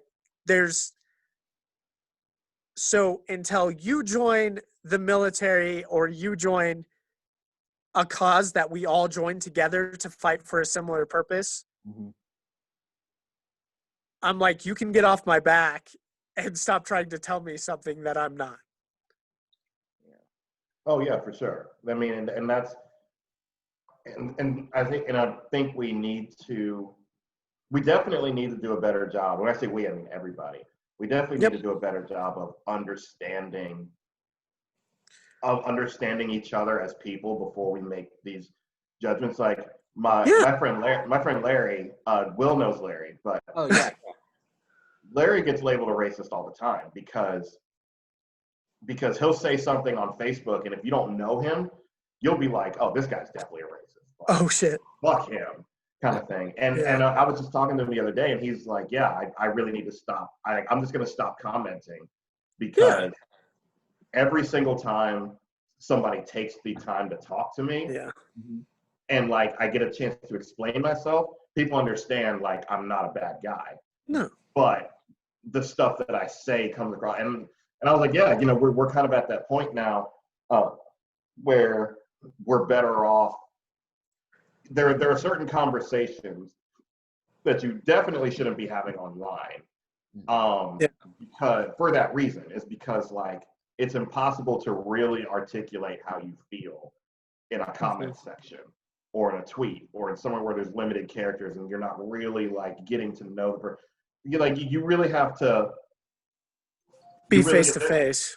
You really have to be face to face. We really have to know where somebody's coming from before you make a judgment against them. Like there's people I know I'm trying to think of like an example, like somebody who has grown up all their life in, say, like I had an ex who her dad was a police officer, Yeah.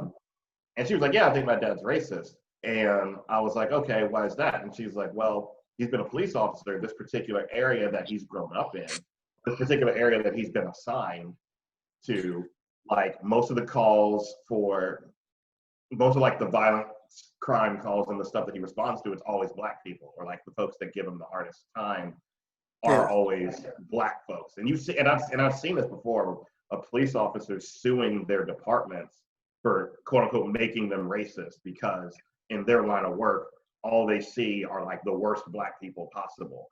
And so now Yep. it's like, I can't help but see black people in this light Yeah. because of what I've experienced. I'm not saying that that justifies it, but that's just an example of like, okay, your position, like how you feel, you might be racist or whatever, but I can at least kind of sort of understand how you got there based on your experience with both. If that's all you know and you've never seen anything else, then it's like, okay, I can at least understand like how you got there. And so yeah, it becomes really, really hard. I mean, one label I get hit with a lot from black people is being, I guess, like what's the word? Like either like a sellout or a like I don't know what you would call it. I guess a sellout's the correct term.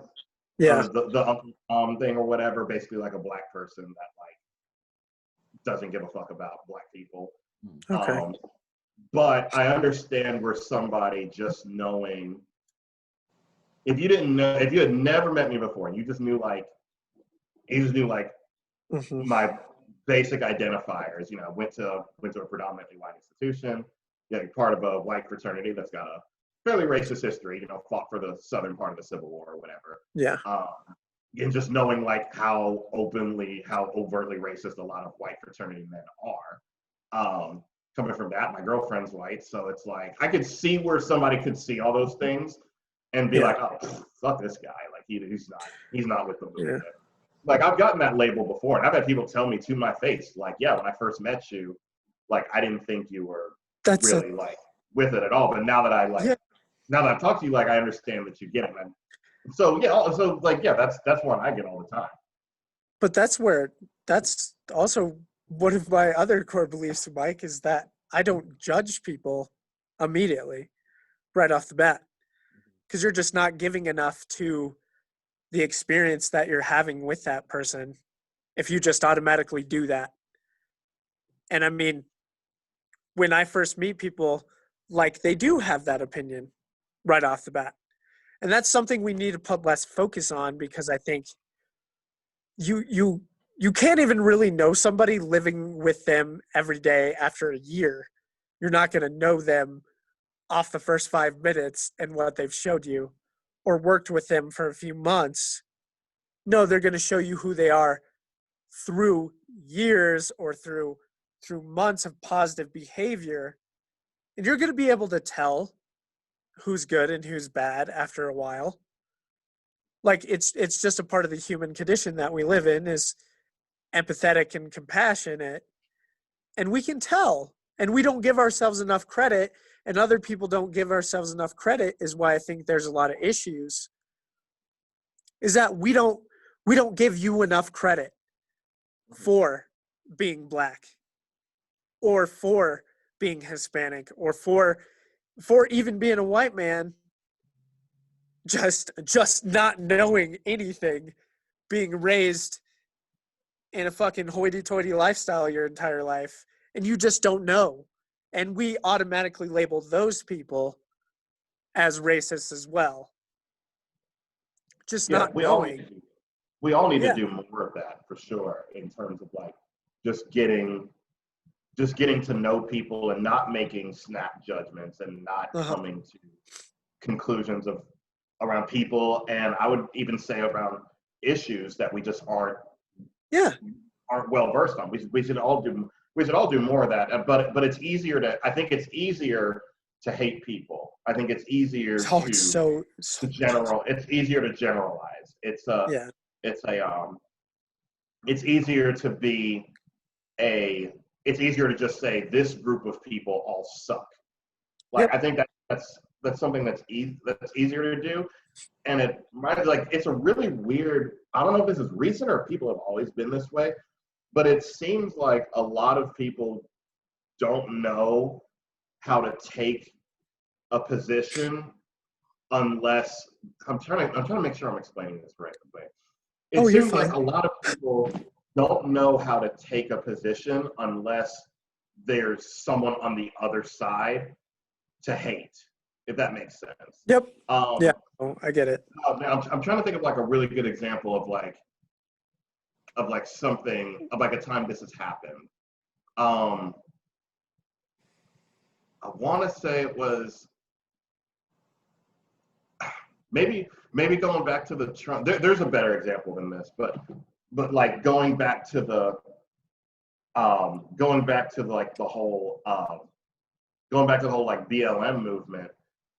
There were a lot of folks that it seemed like no. I'm gonna think of a better example, but basically, yeah, it just seems like a lot of people are caught up in it's very trendy to hate other. It's just very easy to Yeah. it's very trendy to hate other people and Because it don't feels want validated too. It yeah does. I mean, shit, hate feels validated more than peace and love nowadays.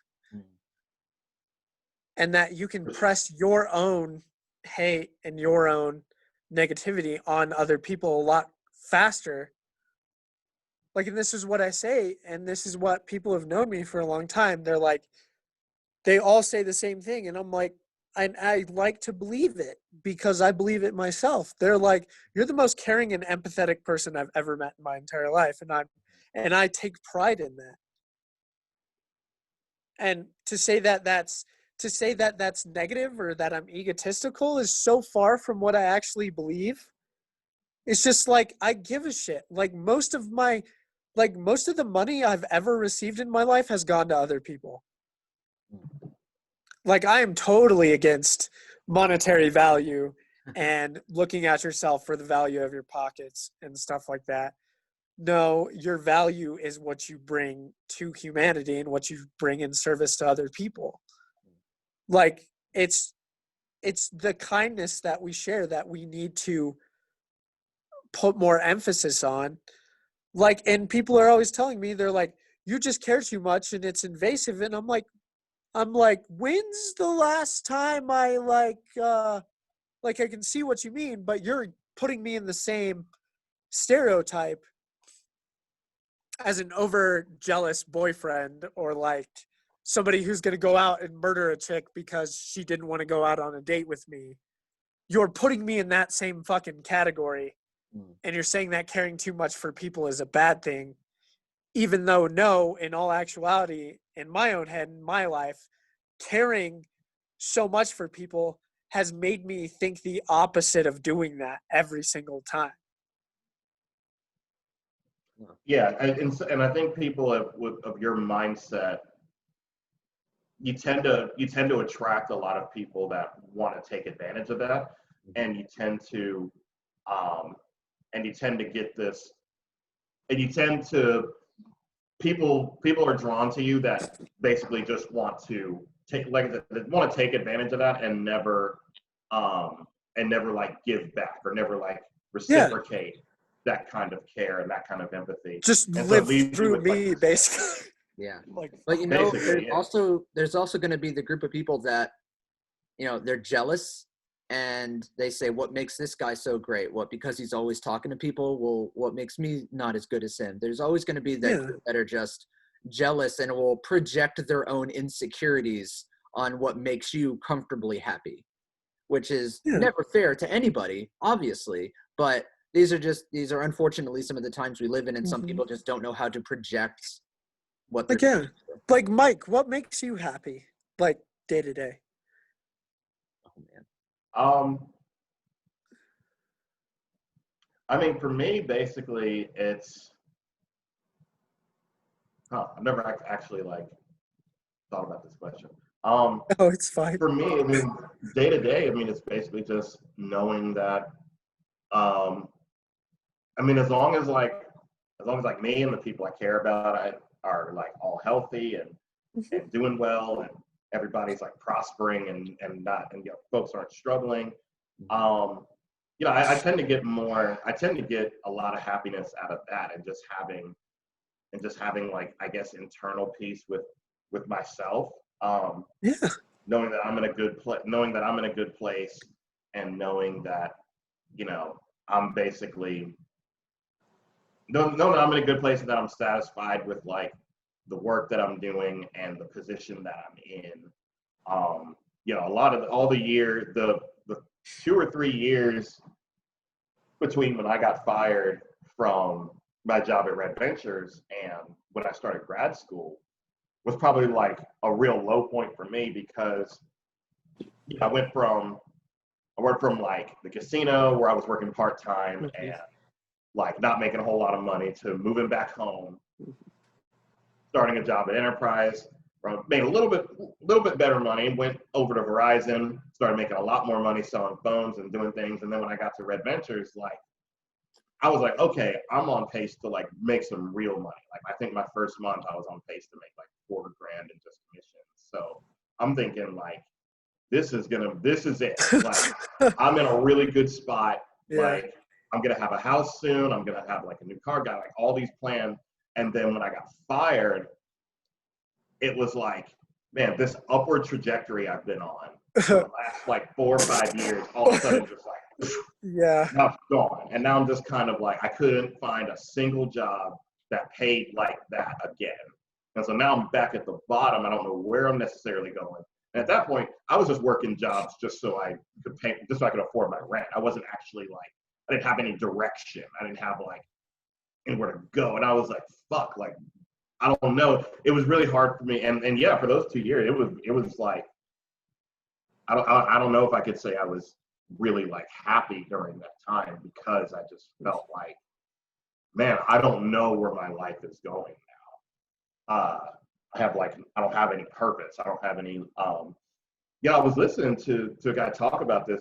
This is where a lot of dudes struggle with getting women, is because when you have something going for you, when you have like a purpose, you have like a calling, when you have like a passion, whether you're music, whether you're a business owner, or like a musician, or like something that gives you fulfillment, that you're in control of. Like, that's when like you become like an alpha. That's when you become like the alpha male that women become attracted to. Because that's what it was an interesting theory, because I guess the idea is like, okay, like, girls are attracted to, because it's very masculine. It's society has groomed us to think that like that masculinity is more related to goals, purpose, drive, being very motivation, being very goals oriented. Like, that's a very like masculine trait to have. And at the end of the day, at least straight women, want masculine guys, and guys want feminine women. And so when you're a guy that's got so when you're a guy that's driven, and you have something that you would be willing to put a woman, something that you would put a woman in second place to, it basically. Yeah. Like, no, sorry, I can't go on this date tonight because I'm working late, or, sorry, I got another chick on the side, like, or you got another chick on the side. That's There are those people too. Yeah. Yeah. But like, yeah, sorry, I couldn't text you back. I was in a meeting. Or sorry, I couldn't text you back.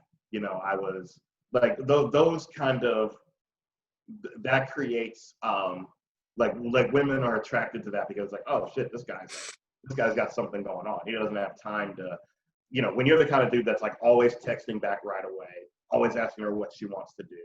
Always like, yeah, no, I'm always available. Like, I've always got time. Now it comes across as like almost feminine to be like that. That's me. I always have time for people. I don't know what it is. And there's nothing wrong with that. That's just the philosophy that I heard. I don't know. I think it's got some. Some merit to it. Yeah, it's got some merit to it, I'm sure. Yeah. Definitely. What about you, Will? What makes you happy? Oh boy. That is an excellent question. See, I'm at the point in my life right now where it sounds like where Mike was before grad school. Like, I lost my job in March, been struggling to find a job. I've moved around all over the place. Yeah.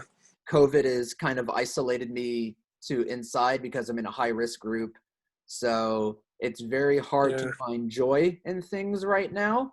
Yeah. But you have your drum set. I do have my drum set. Not gonna lie, that has done wonders for my mental health.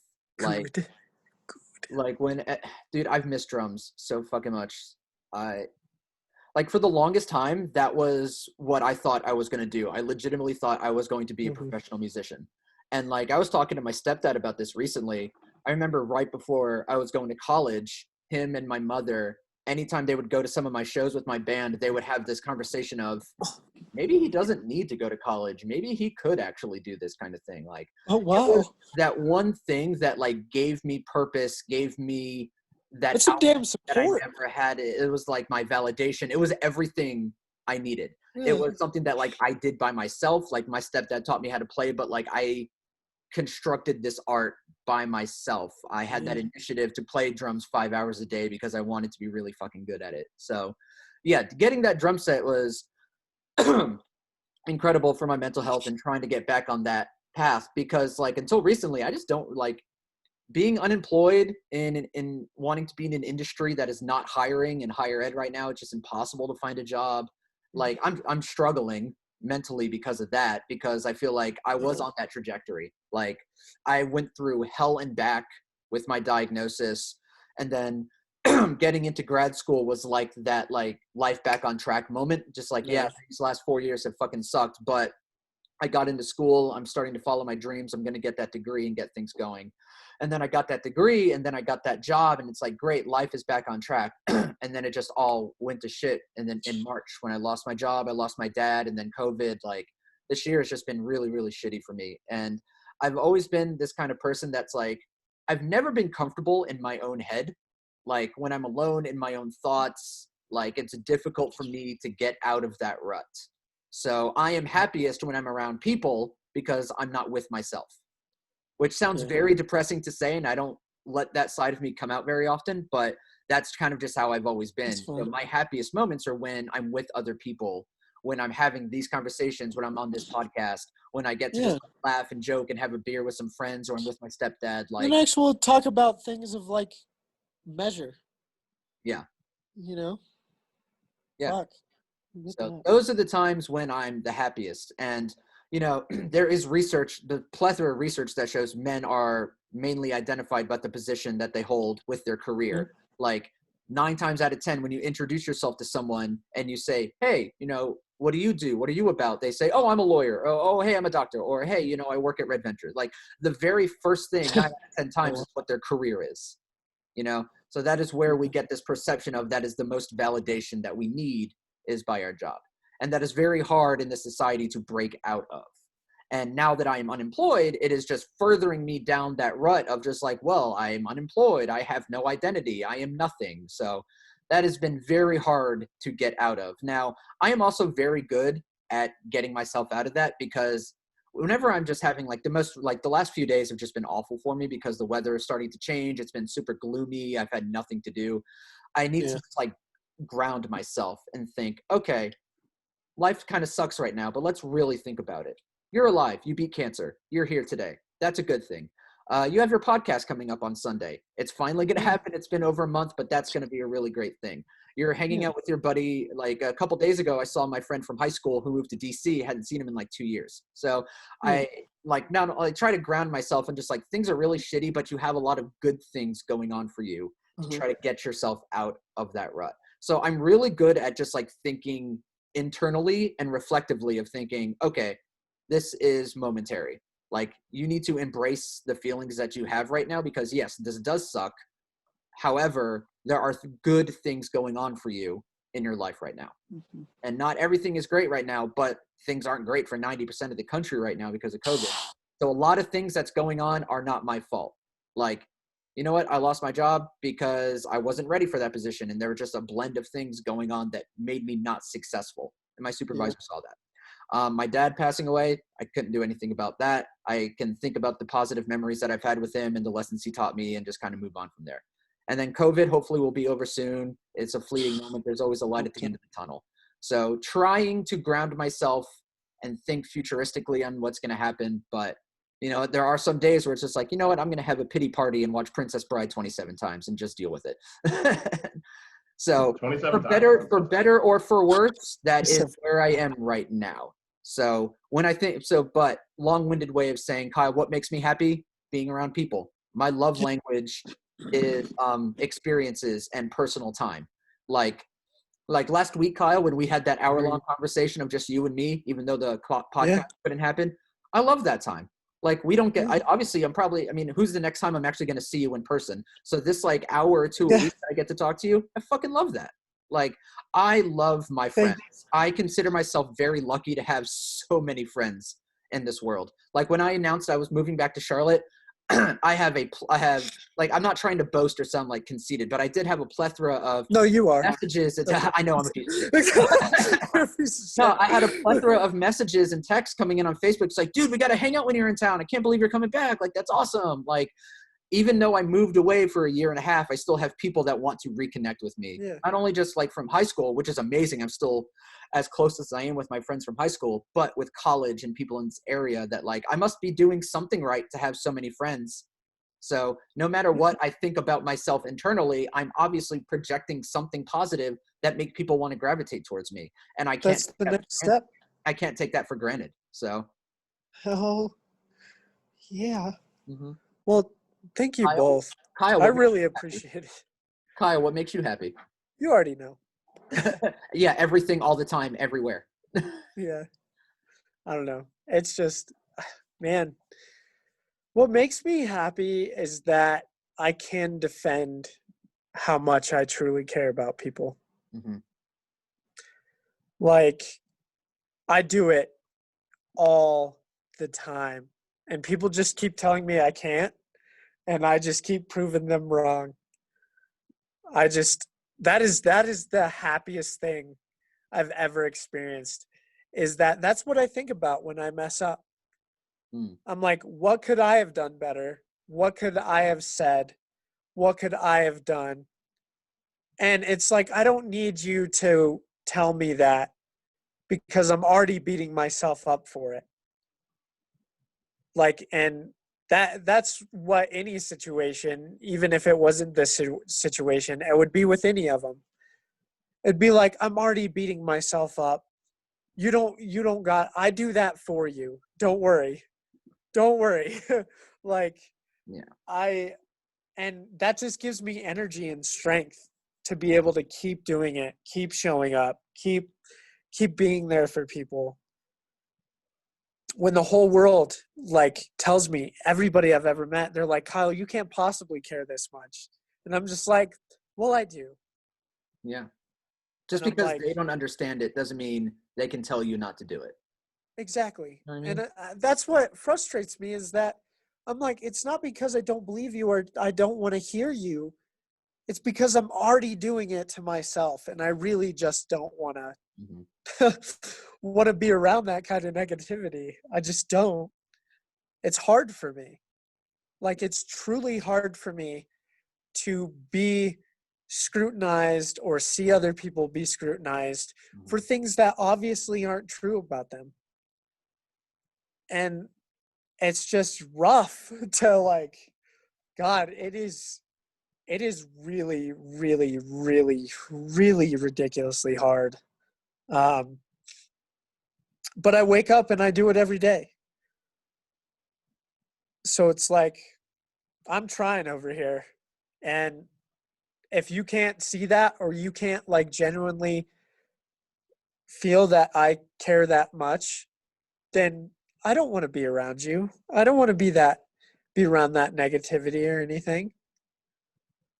Like, because I'm going to believe you until you do something that is so preposterous, and I'm going to talk to you about it. And if you just talk back, this is the thing. This is the most annoying thing on the face of the planet, is that when people aren't comfortable enough with themselves to talk about the difficulties in life. Yeah. And I'm just like, hey, it's called standing up for yourself, damn it. Like, do it to me, and you will be fucking shocked by the response you get. You could tell me to go fuck myself. You think I'm a piece of shit, but as long as you're expressing why you feel that way, shit, dude, you're gonna be appalled. I'm gonna look at you and probably smile and be like, that's what I goddamn wanted. Like, holy shit. Like, how long did it get you to take that conclusion? Now I'm fucking out of here. Enjoy the rest of your life, because I want you to. Yeah, I think I think the two things you just touched on, like what makes you happy and people like expressing themselves, are like two things. Those are two things that I think men in society in particular, I think that those two things hold us back a lot in terms of, like, one, kind of like what Will was touching on, our self-worth revolves so much around what we do and not necessarily who we are or what makes us happy. Yeah. So much of like how we're perceived in society revolves around what we do. I think we miss the opportunity to just think about, well, shit, what do I like to do? What makes me happy? Yeah.